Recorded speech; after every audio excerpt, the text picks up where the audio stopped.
4 de junio de 1916. Las 6 de la mañana. A lo largo de una línea de frente que se extiende por 465 kilómetros, algo extraordinario estaba a punto de ocurrir. Mientras Europa observaba el infierno de Verdún, donde 700.000 hombres morirían en un solo lugar, algo aún mayor se desarrollaba a miles de kilómetros de distancia, en el este. Más de 1,5 millones de soldados rusos estaban a punto de lanzar el ataque ofensivo más grande de la historia militar. No sería en un día. No sería en una semana. Serían 108 días de combate continuo. 2 millones de vidas perdidas. Ciudades enteras conquistadas y abandonadas. Un imperio destruido. Y la mayoría de las personas nunca ha oído hablar de ello. En este documental de 25 minutos, descubrirás la historia completa de la ofensiva Brusilov, la operación militar que cambió el curso de la Primera Guerra Mundial y llevó al imperio ruso directamente al colapso. En los próximos 25 minutos, vas a aprender cómo un general ruso revolucionó completamente la táctica militar ofensiva. Vas a conocer a los hombres que comandaron esta operación, desde el general Brusilov, el general de hierro, hasta los generales austrohúngaros que vieron su imperio desmoronarse día tras día. Vas a escuchar historias de soldados individuales. Algunos que se convirtieron en héroes. Otros que simplemente intentaban sobrevivir un día más. Vas a ver cómo una ofensiva planeada para 2 semanas se transformó en 3 meses de combate que destruyó el ejército austrohúngaro. Y vas a entender por qué, a pesar de toda esta victoria militar, tomaría menos de un año para que la propia Rusia colapsara en la revolución. Si amas la historia militar profunda y quieres entender cómo las decisiones estratégicas cambiaron el curso de la historia, este es el documental para ti. Para entender por qué ocurrió la ofensiva Brusilov, necesitamos retroceder varios meses. Es diciembre de 1915. Los líderes militares de los países aliados, Gran Bretaña, Francia, Rusia, Italia, Bélgica y Serbia, están en crisis. La guerra que se suponía que sería rápida y decisiva ya ha durado más de un año. Millones han muerto. Las trincheras están trabadas. Nadie puede avanzar más de unos pocos kilómetros. En el frente occidental, el desgaste es total. Las fuerzas francesas e inglesas se enfrentan a la máquina de guerra alemana en un combate que no pueden ganar. El general francés Joseph Joffre convoca una conferencia interaliada. Los objetivos son claros: coordinar ofensivas simultáneas en múltiples frentes para dividir las fuerzas enemigas. No es una idea nueva. Pero es la única oportunidad que ven.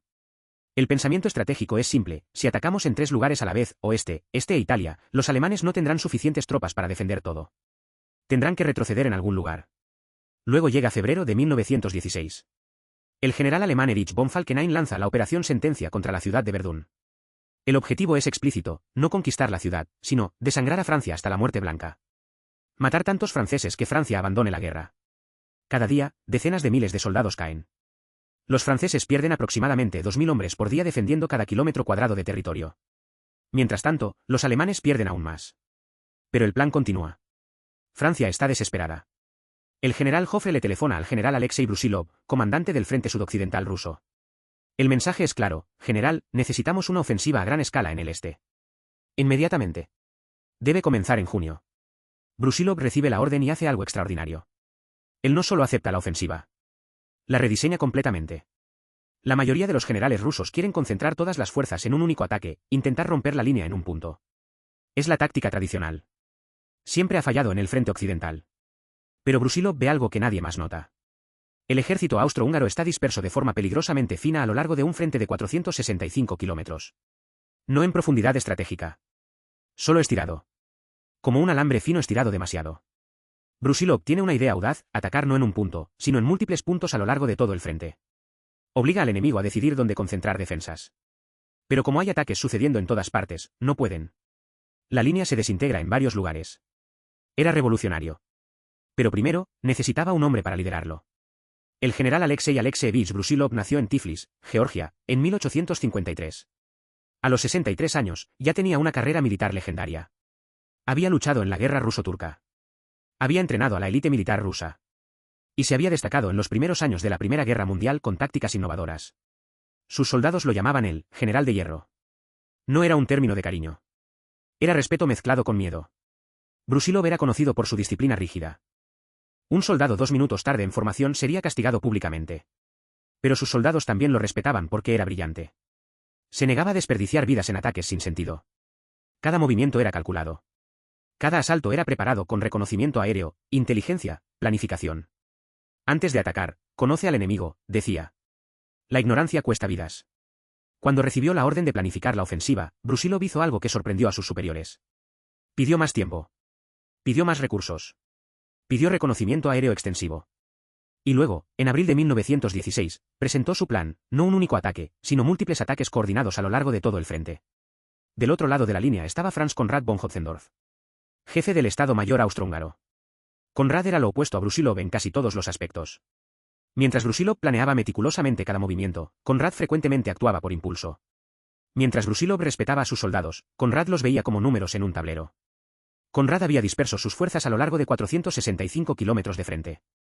Demasiado delgado. Demasiado estirado. Sin flexibilidad. Cuando la inteligencia austrohúngara comenzó a reportar que los rusos se estaban concentrando para un asalto masivo, Conrad no lo creyó. Imposible, dijo.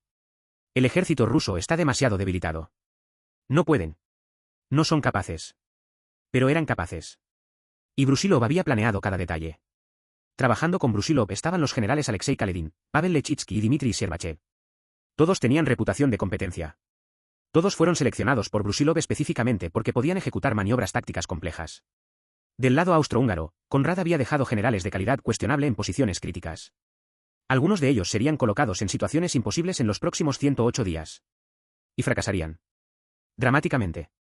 La estrategia de Brusilov era tan radical que muchos generales rusos creían que era una locura. Permíteme explicar por qué funcionó. La táctica tradicional en la Primera Guerra Mundial era simple: elige un punto, concentra toda tu potencia de fuego en ese punto, e intenta romper. Los británicos lo intentaron en el Somme. Fracasó. Los franceses lo intentaron en Verdún. Fracasó. La razón siempre es la misma: el enemigo ve el ataque llegando y concentra sus defensas en el mismo punto. Dos asaltos frontales contra defensas bien preparadas nunca funcionan. Brusilov lo vio claramente. Así que no hizo un asalto frontal. Hizo múltiples asaltos simultáneos. No solo 2 puntos. No solo 3. 5 puntos de ataque diferentes a lo largo de la línea austrohúngara. Lupsk, Kobe, Brody, Stanislav, Cernovez. Ciudades a cientos de kilómetros una de la otra. Todas atacadas el mismo día. A la misma hora. ¿Qué hizo esto? Obligó a Conrad a decidir dónde están los ataques principales. No podía reforzar las 5 ubicaciones al mismo tiempo. Mientras reforzaba un punto, otro rompía la línea. Mientras reforzaba otro punto, el primer punto avanzaba. La línea austriaca simplemente se desintegró. Pero había otro elemento. Brusilov insistió en algo que parecía anticuado: entrenamiento. Sus soldados fueron entrenados específicamente para asaltar trincheras. Cómo moverse entre trincheras. Cómo lidiar con la artillería enemiga. Cómo mantener el liderazgo bajo fuego. La mayoría de los ejércitos en la guerra no proporcionaban este tipo de entrenamiento. Brusilov sí. Y funcionó. Sus soldados sabían qué hacer cuando llegaba el combate. No eran reclutas confundidos. Eran soldados profesionales en una máquina bien engrasada. Finalmente, estaba la cuestión de la artillería. Brusilov requería que cada batería de artillería estuviera posicionada para cubrir múltiples áreas. Si la infantería avanzaba, la artillería avanzaba justo detrás, creando un telón de fuego que protegía el avance. Estas eran tácticas tan efectivas que los alemanes las verían y las copiarían un año después. Era 1918. Los alemanes lanzarían la ofensiva de primavera usando básicamente las mismas tácticas que Brusilov desarrolló en 1916. Pero esa es otra historia. En el momento, en mayo de 1916, Brusilov estaba terminando sus preparativos. 1,5 millones de soldados rusos estaban posicionados. Los recursos se habían acumulado. Los planes se habían transmitido a cada comandante de división. El reconocimiento aéreo confirmó que los austrohúngaros aún no esperaban nada tan grande. El 3 de junio, Brusilov dio su orden final a sus comandantes: mañana, cambiamos la historia. 4 de junio de 1916. Las 6:15 de la mañana. 2000 cañones rusos abren fuego simultáneamente. Esto no es un pequeño bombardeo de preparación. Es el apocalipsis. Durante 7 días enteros, la artillería rusa dispara continuamente. 250.000 proyectiles llueven sobre posiciones austrohúngaras. Las trincheras no son solo destruidas. El suelo mismo cambia de forma. Se abren cráteres. Trincheras enteras desaparecen. Los búnkeres se entierran bajo toneladas de tierra. Los austrohúngaros en la primera línea simplemente dejan de existir. Muchos ni siquiera tienen tiempo de morir. Solo desaparecen. Los soldados rusos observan desde sus trincheras mientras la tierra distante se convierte en un infierno de llamas y humo. Algunos rezan. Algunos pretenden que no tienen miedo. Algunos saben que estarán muertos en horas si lo aceptan. Un soldado ruso, Iván Gregorovich, escribe en su diario esa noche: la artillería nunca se detiene. Puedes escuchar el estruendo incluso dentro del búnker a 3 metros de profundidad. Los austriacos deben estar muriendo por miles. Mañana tenemos que correr sobre todo eso. Que Dios nos ayude. Iván moriría 2 días después, golpeado por una bala de metralleta mientras salía de una trinchera capturada. 11 de junio. Una semana después de que comenzó el bombardeo. Los resultados ya sorprenden incluso a Brusilov. En Lutsk, los rusos han avanzado 105 kilómetros. El ejército austrohúngaro simplemente no podía establecer una línea defensiva coherente. Cada vez que concentraban tropas en un punto, los rusos atacaban en otro. En la ciudad de Lutsk, el general Alexei Kaledin lideró al octavo ejército ruso en un asalto directo. Los austriacos se rindieron por miles. No porque fueran cobardes, sino porque su liderazgo había desaparecido. Los oficiales estaban muertos. Las líneas de comunicación fueron cortadas. Nadie sabía a dónde ir o qué hacer. Era el caos puro. Luego llegaba Kaledin con sus soldados bien organizados, bien liderados, sabiendo exactamente qué hacer. Los austriacos no tenían oportunidad. En un día, el octavo ejército ruso capturó 80.000 prisioneros. 80.000 hombres. Ninguno de ellos quería morir. Todos querían volver a casa. Los rusos ni siquiera tenían suficientes guardias para todos ellos. Tuvieron que dejar que marcharan hacia la retaguardia prácticamente sin escolta. Muchos nunca llegaron a los campos de prisioneros. O fueron capturados nuevamente por los austriacos, que estaban en pánico intentando establecer una nueva línea de frente. O simplemente caminaron en la dirección equivocada y desaparecieron. Al final de la primera semana, los rusos habían avanzado entre 40 y 160 kilómetros en 5 sectores diferentes. Esto no había sucedido en el frente oriental desde 1914. Conrad recibió informe tras informe de desastre. Todavía no creía completamente en lo que estaba sucediendo. Pero sus generales le decían la verdad que se negaba a aceptar: señor, el frente norte se ha desintegrado. Junio pasa. Julio llega. La situación para Austro-Hungría solo empeora. No es solo una derrota militar. Es un colapso de la moralidad institucional. El ejército austrohúngaro no era solo alemán. Era un mosaico de nacionalidades. Había alemanes, por supuesto. Pero también húngaros, checos, polacos, ucranianos, croatas, serbios, rumanos, eslovenos e italianos. Algunos pertenecían al imperio austrohúngaro. Otros eran súbditos renuentes. Los checos, por ejemplo, no querían realmente luchar por Austria. Cuando los rusos atacaban, muchas unidades checas no ofrecían resistencia real. Simplemente se rendían. O en el peor de los casos, cambiaban de bando. Había casos documentados de unidades checas enteras que se negaban a disparar y se rendían sin lucha. No porque fueran cobardes, sino porque no veían razón para morir por Austro-Hungría. Veían en Rusia una potencia que podría liberar sus países. Semana tras semana, los rusos conquistaban más territorio. Primero Lutsk cayó. Luego Brody. Entonces Stanislav. Finalmente Cernovich. Ciudades que habían permanecido austrohúngaras durante siglos fueron perdidas en días. El gobierno austrohúngaro en Viena entró en pánico. El emperador Franz Josef, ahora con 85 años y en frágil salud, convocó a su consejo. Las opciones eran: continuar perdiendo territorio y el ejército, o hacer paz. Ambas opciones eran políticamente inaceptables. Franz Josef había jurado nunca hacer paz con Rusia. Pero si no hacían paz, serían destruidos. Conrad insistió en que podía contener la situación si recibía refuerzos. Refuerzos alemanes.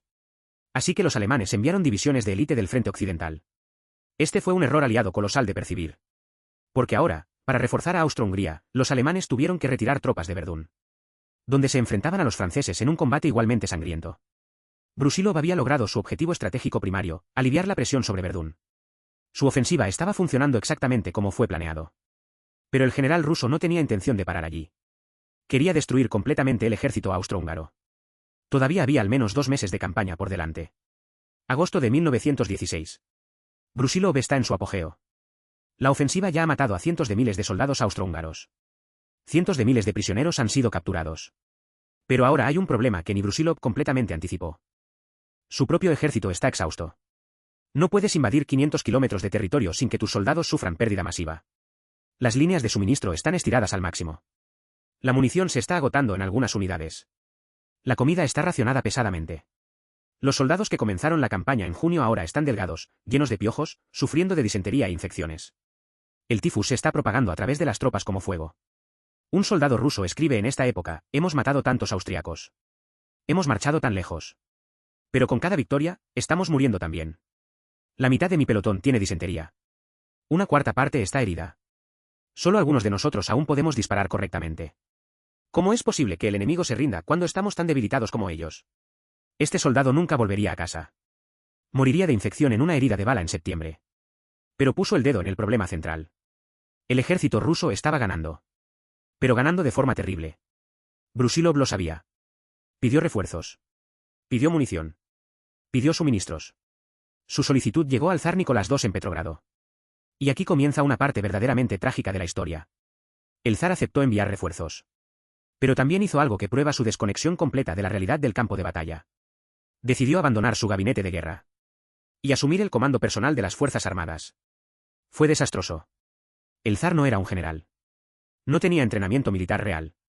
Había pasado toda su vida como monarca absoluto, no como soldado. Ahora, en medio de una de las más grandes campañas militares de la historia, estaba al mando. Brusilov continuó controlando sus operaciones localmente. Pero la estructura de comando general se volvió confusa. ¿Quién estaba al mando? ¿El zar? ¿Brusilov?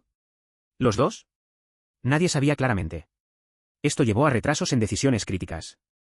En un punto crucial en agosto, Brusilov vio una oportunidad de envolver al ejército enemigo entero en una batalla decisiva. Pidió autorización para lanzar una ofensiva de envolvimiento final. Su solicitud fue al zar. El zar consultó a sus asesores. Sus asesores debatieron. 3 días de retraso. Cuando la autorización finalmente llegó, la oportunidad había pasado. El enemigo se había reorganizado. Fue un momento perdido que podría haber terminado la campaña en agosto. En cambio, la lucha continuaría hasta septiembre. Con más muertes. Más sufrimiento. Más desgaste. No solo de soldados austrohúngaros, sino también de rusos. ¿Cómo terminas una ofensiva que ha matado a 2 millones de personas? Brusilov no tenía una respuesta clara. Para mediados de septiembre, el momento adecuado para terminar había pasado. Las tropas estaban exhaustas. Las ganancias territoriales habían disminuido. Los contraataques austrohúngaros, ahora apoyados por refuerzos alemanes, estaban ganando terreno nuevamente. El 20 de septiembre, Brusilov recibió la orden de terminar la campaña ofensiva. Oficialmente, fue un gigantesco éxito. Los rusos conquistaron 290 kilómetros de territorio. Capturaron 400.000 prisioneros. Mataron o hirieron aproximadamente 1 millón de soldados austrohúngaros. El ejército austrohúngaro nunca se recuperaría completamente. Por primera vez en la guerra, cualquiera podía ver que Austro-Hungría estaba al borde del colapso. Entonces, ¿por qué Brusilov lo terminó? Porque su propio ejército también estaba en el límite. De las tropas que comenzaron en junio, la mitad estaba muerta, herida o enferma. El resto no tenía moral para continuar. Incluso los soldados rusos, usualmente disciplinados, comenzaban a negarse a atacar. No abiertamente. Pero estaba sucediendo. Las unidades marchaban muy lentamente. Los ataques eran mediados desanimados. Las personas estaban simplemente demasiado cansadas para seguir muriendo. Brusilov vio esto y comprendió, continuar significaría perder su ejército entero por desgaste. Incluso en la victoria. Entonces, ¿cuál fue el legado militar de la ofensiva Brusilov? En una palabra, revolucionario. Probó que múltiples ataques coordinados funcionaban. Probó que entrenamiento intensivo y planificación meticulosa vencían defensa desorganizada. Probó que podías romper un estancamiento de trincheras si eras inteligente al respecto. Un año después, los alemanes se dieron cuenta de esto y copiaron muchas de las tácticas de Brusilov para su propia ofensiva de 1918. También funcionó para ellos. Al menos inicialmente. Pero la lección más importante que la historia militar aprendería fue terrible, incluso en éxito completo, el costo fue insoportable. 2 millones de vidas perdidas para conquistar territorio que sería perdido en semanas durante la Revolución Rusa. El propio éxito militar de Brusilov contribuiría directamente a la caída del régimen zarista. Los soldados rusos, habiendo probado que podían vencer al enemigo, ahora cuestionaban por qué necesitaban estar allí en primer lugar. ¿Por qué morir por Rusia? ¿Por qué morir por un zar que no entendían y que frecuentemente los traicionaba? La Revolución Rusa comenzaría exactamente un año después. En noviembre de 1917, el ejército ruso colapsaría. La mayoría de historiadores acreditan la ofensiva Brusilov como uno de los factores principales que llevaron al colapso.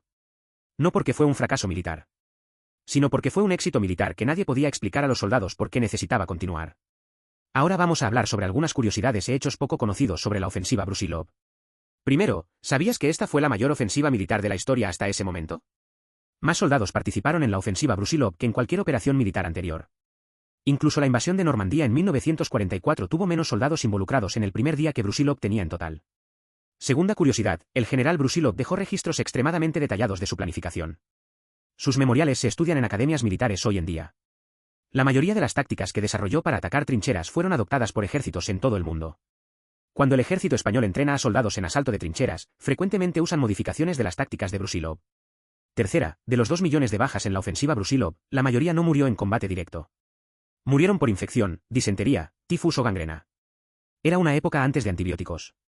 Un soldado con una herida de bala tenía aproximadamente 30% de oportunidad de morir de infección, incluso si la herida era debidamente tratada. Si la herida no era tratada, y muchas no lo eran por falta de médicos, la mortalidad era mucho más alta. Había un médico por cada 1000 soldados en el ejército ruso. Compáralo con un médico por cada 100 soldados en el ejército británico. Cuarta curiosidad, hay registros de canibalismo entre algunas unidades rusas al final de la campaña. No en gran escala. sino en unidades aisladas que fueron cortadas del suministro durante semanas. Es algo que los historiadores rusos generalmente no mencionan, pero los documentos austrohúngaros capturados mencionan testigos oculares de soldados rusos comiendo cadáveres de soldados muertos. Es la realidad brutal de la guerra prolongada. Quinta, el general Brusilov sobreviviría a la guerra, a la revolución rusa, a las purgas de Stalin, y viviría hasta 1926, muriendo en la URSS como un general jubilado. Fue uno de los pocos generales del zar que no fue ejecutado por Stalin. Probablemente porque sus tácticas eran tan efectivas que incluso los comunistas admiraban su genialidad militar. Sexta, memoriales para los soldados de la ofensiva Brusilov aún se están descubriendo hoy. En 2019, constructores en Ternopil, Ucrania, que era parte del territorio capturado por Brusilov, encontraron una fosa común con restos de 1.500 soldados rusos.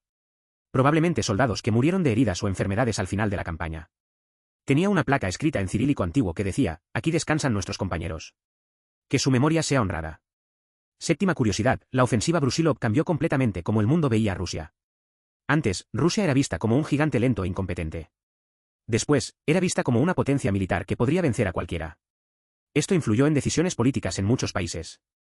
Rumanía, por ejemplo, entró en la guerra del lado de los aliados principalmente porque estaba impresionada por las victorias de Brusilov. Italia también reforzó sus tropas en el frente oriental porque confiaba en que Brusilov tendría éxito. Octava, Brusilov aprendió sobre sus propias limitaciones a través de esta campaña. Sabía que no puedes luchar para siempre. Que incluso con planificación perfecta, las fuerzas humanas tienen límites. Después de la guerra, escribiría en sus memoriales, la lección más grande que aprendí de la ofensiva de 1916 fue que ninguna cantidad de planificación brillante puede sustituir el descanso humano. Los soldados no son máquinas. ¿Se quiebran? Y cuando se quiebran, ninguna cantidad de genialidad militar del mundo puede arreglarlo. Estas palabras las aprendería bien observando a sus soldados muriendo de agotamiento y enfermedad en los días finales de su ofensiva. Entonces, vamos a recapitular lo que hemos visto. La ofensiva Brusilov fue la mayor ofensiva militar de la historia hasta ese momento. Comenzó el 4 de junio de 1916 y terminó el 20 de septiembre de 1916. Involucró 1,5 millones de soldados rusos contra los austrohúngaros. Resultó en 2 millones de bajas entre ambos lados. El ejército austrohúngaro nunca se recuperaría. El propio éxito de Brusilov llevaría directamente a la caída del régimen zarista menos de un año después. Brusilov revolucionó la táctica militar, creando un modelo de ataque coordinado que aún se enseña en academias militares. Pero la historia también nos muestra la futilidad absoluta de la Primera Guerra Mundial. 2 millones de personas murieron. Las ciudades fueron conquistadas. Los imperios fueron sacudidos. Y en 1917, todo colapsaría de todos modos. Rusia se volvería comunista. Austro-Hungría se desintegraría completamente. El territorio conquistado por Brusilov sería perdido, recuperado, perdido nuevamente.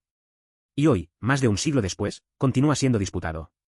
La historia nos muestra que la ofensiva Brusilov fue un éxito táctico brillante. Pero un fracaso estratégico aún mayor. Porque ganar la batalla no significa ganar la guerra. Y a veces, ganar una batalla tan costosamente significa que pierdes todo lo demás. La historia de la ofensiva Brusilov nos deja con una reflexión importante. El general Alexei Brusilov fue un genio militar. Sus tácticas cambiaron la historia. Sus planes fueron copiados por ejércitos en todo el mundo.